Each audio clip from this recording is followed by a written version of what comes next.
ಮದ್ದೂರು ವಡೆ ತಿನ್ನಬೇಕು ಅಂತಂದರೆ ಎಣ್ಣೆಲಿ ಕರೆದಿರೋಂಥ ಮದ್ದೂರು ವಡೆ ತಿನ್ನಬೇಕು ಅಂತಲೇ ಏನಿಲ್ಲ. ಹೀಗೆ ಮದ್ದೂರು ವಡೆ ಟೇಸ್ಟಲ್ಲಿರುವಂಥ ಅಕ್ಕಿ ರೊಟ್ಟಿನೂ ಸಹ ಮಾಡ್ಕೋಬೋದು. ಅದ್ಭುತವಾಗಿರುತ್ತೆ. ಬೆಳಿಗ್ಗೆ ತಿಂಡಿಗಂತೂ ಎಕ್ಸಲೆಂಟ್ ಆಗಿರುತ್ತೆ. ಮದ್ದೂರು ವಡೆ ತಿನ್ನಬೇಕು ಆದರೆ ಬೇಡ ಅನ್ನೋರಿಗೆ ಇದಂತೂ ಸೂಪರ್ ಆಪ್ಷನ್ನು. ನಾನು ಆಶಾ, ನಿಮಗೆಲ್ಲರಿಗೂ ಅಡುಗೆ ಸಾಧನೆಗೆ ಸ್ವಾಗತ. ಇವತ್ತಿನ ಈ ಮದ್ದೂರು ವಡೆ ಅಕ್ಕಿ ರೊಟ್ಟಿಗೆ ನಾನಿಲ್ಲಿ ಒಂದು 4ರಿಂದ 5 ಈರುಳ್ಳಿನ ಈ ರೀತಿ ತೆಳ್ಳಕ್ಕೆ ಉದ್ದಕ್ಕೆ ಕಟ್ ಮಾಡ್ಕೊಂಡಿದ್ದೀನಿ. ಯಾವ ರೀತಿ ಕಟ್ ಮಾಡ್ಕೊಳ್ತೀರೋ ಅದು ತುಂಬಾ ಮುಖ್ಯ. ತೆಳ್ಳಕ್ಕೆ ಉದ್ದಕ್ಕೆ ಕಟ್ ಮಾಡ್ಕೊಳ್ಳಿ. ಆಮೇಲೆ ಧಾರಾಳವಾಗಿ ಸಣ್ಣಕ್ಕೆ ಕತ್ತರಿಸೋ ಅಂತ ಕೊತ್ತಂಬರಿ ಸೊಪ್ಪು, ಕರಿಬೇವಿನ ಸೊಪ್ಪು ಹಾಕ್ಕೊಂಡಿದ್ದೀನಿ. ಜೊತೆಗೆ ಇಲ್ಲಿ ಹಸಿ ಮೆಣಸಿನಕಾಯಿ ಪೇಸ್ಟ್ನ ಸೇರಿಸಿದ್ದೀನಿ. ಇದ್ರ ಬದಲು ನೀವು ಹಸಿ ಮೆಣಸಿನಕಾಯಿ ಪೀಸಸ್ನು ಸೇರಿಸ್ಬೋದು. ಮಕ್ಕಳಿಗೆ ಕೊಡೋದ್ರಿಂದ ನಾನು ಹಸಿ ಮೆಣಸಿನಕಾಯಿ ಪೇಸ್ಟ್ನ ಮಾಡಿಕೊಂಡು ಫ್ರಿಜ್ಜಲ್ಲಿ ಇಟ್ಟಿರ್ತೀನಿ. ಅದನ್ನು ಹಾಕ್ತೀನಿ. ಬಾಯಿಗೆ ಸಿಗೋದಿಲ್ಲ, ಖಾರ ಅಷ್ಟು ಆಗೋದಿಲ್ಲ. ನಿಮಗೆ ಬೇಕು ಅಂದರೆ ಸಣ್ಣ ಸಣ್ಣದಾಗಿ ಕಟ್ ಮಾಡ್ಕೊಂಡು ಹಸಿ ಮೆಣಸಿನಕಾಯಿ ಪೀಸಸ್ನು ಸೇರಿಸ್ಬೋದು ಈ ಪೇಸ್ಟ್ನ ಬದಲು. ಆಮೇಲೆ ರುಚಿಗೆ ತಕ್ಕಷ್ಟು ಉಪ್ಪನ್ನು ಹಾಕಿ ಈಗ ಚೆನ್ನಾಗಿ ಹಿಸ್ಕೋಣ. ಉಪ್ಪನ್ನು ಹಾಕಿ ಈರುಳ್ಳಿ ಹಿಸ್ಬೇಕಾದ್ರೆ ಏನಾಗುತ್ತೆ ಅಂತಂದರೆ ಆ ನೀರೆಲ್ಲ ಬರುತ್ತೆ. ತುಂಬಾ ಮುಖ್ಯ. ಈ ಸ್ಟೇಜಿನಲ್ಲಿ ಆ ನೀರನ್ನ ಬಿಡಿಸ್ಕೋಬೇಕು. ಒಂದು ಸಾರಿ ಈರುಳ್ಳಿ ನೀರು ಬಿಟ್ಟಿದೆ ಅಂದಾಗ ಅದಕ್ಕೆ ನಾನಿಲ್ಲಿ 1 ಕಪ್ಪಿನಷ್ಟು ಅಕ್ಕಿ ಹಿಟ್ಟು, ಯಾವ ಕಪ್ಪಿನಲ್ಲಿ ಅಕ್ಕಿ ಹಿಟ್ಟು ತೊಗೊಂಡಿನೋ ಅದರಲ್ಲಿ ಅರ್ಧ ಕಪ್ಪಿನಷ್ಟು ಬಾಂಬೆ ರವೆ, ಉಪ್ಪಿಟ್ಟು ರವೆ ಅಂತ ಸಿಗುತ್ತೆ ನೋಡಿ, ಅದನ್ನು ಸೇರಿಸಿದ್ದೀನಿ. ಮದ್ದೂರು ವಡೆಗೂ ಸಹ ಅಕ್ಕಿ ಹಿಟ್ಟು ಹಾಕ್ತೀವಿ, ರವೆ ಹಾಕ್ತೀವಿ, ಮೈದಾ ಹಾಕ್ತೀವಿ. ಇವತ್ತು ನಾನು ಮೈದಾ ಹಾಕ್ತಿಲ್ಲ ರೊಟ್ಟಿಗೆ, ಆದರೆ ಅಕ್ಕಿ ಹಿಟ್ಟು ರವೆ ಮಾತ್ರ ಸೇರಿಸ್ತಾ ಇದ್ದೀನಿ. ಈಗ ಅಕ್ಕಿ ಹಿಟ್ಟು ರವೆನ ಎಲ್ಲ ಹಾಕಿ ಚೆನ್ನಾಗಿ ಹಿಸುಕ್ತಾ ಇದ್ದೀನಿ. ಈರುಳ್ಳಿನ ಎಷ್ಟು ಹಾಕಬೇಕು ಅಂತ ಅಂದರೆ ಅಳತೆ ಲೆಕ್ಕದಲ್ಲಿ ನೀವು ಎಷ್ಟು ಹಿಟ್ಟನ್ನು ಹಾಕ್ತಿರೋ ಅಷ್ಟು ಪ್ರಮಾಣದಲ್ಲಿ ನೀವು ಈರುಳ್ಳಿನ ಸೇರಿಸಿದರೆ ಈ ರೊಟ್ಟಿ ತುಂಬಾ ರುಚಿಯಾಗಿ ಬರುತ್ತೆ. ಮೊದಲು ನಾನು 1 ಕಪ್ಪಿನಷ್ಟು ಅಕ್ಕಿ ಹಿಟ್ಟು, ಅರ್ಧ ಕಪ್ಪಿನಷ್ಟು ರವೆ ಸೇರಿಸಿದೆ. ಈಗ ಮತ್ತೆ ನಾನು ಅರ್ಧ ಕಪ್ಪಿನಷ್ಟು ಅಕ್ಕಿ ಹಿಟ್ಟನ್ನು ಸೇರಿಸ್ತಾ ಇದ್ದೀನಿ. ಒಟ್ಟಾಗಿ 1.5 ಕಪ್ಪಿನಷ್ಟು ಅಕ್ಕಿ ಹಿಟ್ಟು, ಅರ್ಧ ಕಪ್ಪಿನಷ್ಟು ರವೆ ಸೇರಿಸಿದ್ದೀನಿ. ಇಲ್ಲಿ ನಾನು ಒಂದು 2 ಟೇಬಲ್ ಸ್ಪೂನಷ್ಟು ಎಣ್ಣೆನ ಹಾಕಿ ಚೆನ್ನಾಗಿ ಮಿಕ್ಸ್ ಮಾಡ್ತಾ ಇದ್ದೀನಿ. ನೀವು ಎಷ್ಟು ಹಿಟ್ಟನ್ನು ಸೇರಿಸುವೋ ಅಷ್ಟೇ ಪ್ರಮಾಣದಲ್ಲಿ ಈರುಳ್ಳಿನ ಹಾಕಿ ಈರುಳ್ಳಿನ ತೆಳ್ಳಕ್ಕೆ ಉದ್ದಕ್ಕೆ ಕಟ್ ಮಾಡ್ಕೊಳ್ಳಿ, ಸಣ್ಣ ಸಣ್ಣದಾಗಿ ಕಟ್ ಮಾಡ್ಕೊಬೇಡಿ.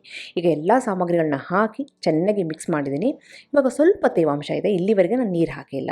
ಈಗ ಲಾಸ್ಟಿಗೆ ಸ್ವಲ್ಪನೇ ನೀರನ್ನ ಸೇರಿಸ್ಕೊಂಡು ಚೆನ್ನಾಗಿ ಚಿಮಿಸ್ಕೊಂಡು ಇದನ್ನು ಸ್ವಲ್ಪ ಗಟ್ಟಿಯಾಗಿ ಕಲಿಸ್ಕೋಬೇಕಾಗುತ್ತೆ. ಇದಕ್ಕೊಂದು ಮುಖ್ಯವಾದಂಥ ಪದಾರ್ಥನ ಸೇರಿಸಬೇಕು. ಅದೇನು ಅಂತಂದರೆ ಹುರಿದಿರೋಂಥ ಕಡಲೆಕಾಯಿ ಬೀಜದ ಸ್ವಲ್ಪ ದಪ್ಪವಾಗಿ ಮಾಡಿರೋಂಥ ಪುಡಿ, ಅದನ್ನು ಇಲ್ಲಿ ಸೇರಿಸ್ತಾ ಇದ್ದೀನಿ. ಇದನ್ನು ಸೇರಿಸೋದ್ರಿಂದ ಮದ್ದೂರು ವಡೆ ಟೆಕ್ಸ್ಚರು, ಫ್ಲೇವರು ಅದ್ಭುತವಾಗಿ ಬರುತ್ತೆ.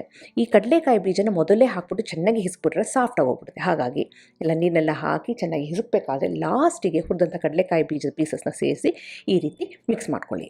ಈಗ ನೋಡಿ ಕರೆಕ್ಟಾಗಿ ಹದವಾಗಿ ಹಿಟ್ಟು ರೆಡಿಯಾಗಿದೆ.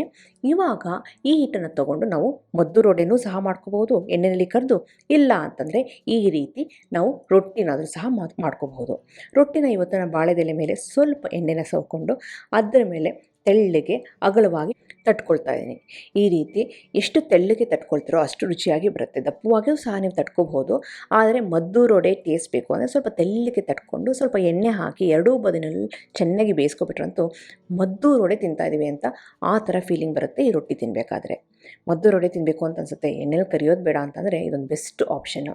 ಈಗ ಇಲ್ಲಿ ಕಾವಲಿನ ಚೆನ್ನಾಗಿ ಬಿಸಿ ಮಾಡ್ಕೊಂಡಿದ್ದೀನಿ. ಬಿಸಿ ಮಾಡ್ಕೊಂಡಿರೋಂಥ ಕಾವಲಿ ಮೇಲೆ ಸ್ವಲ್ಪ ಎಣ್ಣೆ ಹಾಕ್ಕೊಂಡು ರೆಡಿ ಮಾಡ್ಕೊಂಡಿದ್ದೀನಿ. ಅದರ ಮೇಲೆ ತಟ್ಟಿರೋಂಥ ರೊಟ್ಟಿನ ಹಾಕಿ ಒಂದು ಬದಿ ಮುಚ್ಚಿಬಿಟ್ಟು ಇದನ್ನು ಮೀಡಿಯಮ್ ಟು ಹೈ ಫ್ಲೇಮಲ್ಲಿ ಬೇಯಿಸ್ಕೋಬೇಕಾಗುತ್ತೆ. ಈ ರೀತಿ ಬೆಂದಾದಮೇಲೆ ಇದು ಮತ್ತೆ ತಿರುವು ಹಾಕಿ ಎರಡೂ ಬದಿನೂ ಚೆನ್ನಾಗಿ ಬೇಯಿಸ್ಕೋಬೇಕಾಗುತ್ತೆ. ಕಡಲೆಕಾಯಿ ಬೀಜ ಹಾಕಿರೋದ್ರಿಂದ ಈರುಳ್ಳಿನ ಉದ್ದಕ್ಕೆ ತೆಳ್ಳಕ್ಕೆ ಕಟ್ ಮಾಡಿಕೊಂಡು ಜಾಸ್ತಿ ಈರುಳ್ಳಿನ ಹಾಕಿರೋದ್ರಿಂದ ಈ ಟೇಸ್ಟ್ ಅಂತ ಅದ್ಭುತವಾಗಿರುತ್ತೆ. ಎರಡೂ ಬದಿನೂ ಚೆನ್ನಾಗಿ ಬೆಂದಾದಮೇಲೆ ಇದನ್ನು ಬೆಣ್ಣೆ ಜೊತೆ ತಿನ್ಬಹುದು, ಇಲ್ಲ ಅಂದರೆ ಉಪ್ಪಿನಕಾಯಿ ಜೊತೆನೂ ತಿನ್ಬೋದು, ಇಲ್ಲ ಗಟ್ಟಿ ತೆಂಗಿನಕಾಯಿ ಚಟ್ನಿ ಜೊತೆ ತಿಂದ್ರಂತೂ ಅದ್ಭುತವಾಗಿರುತ್ತೆ.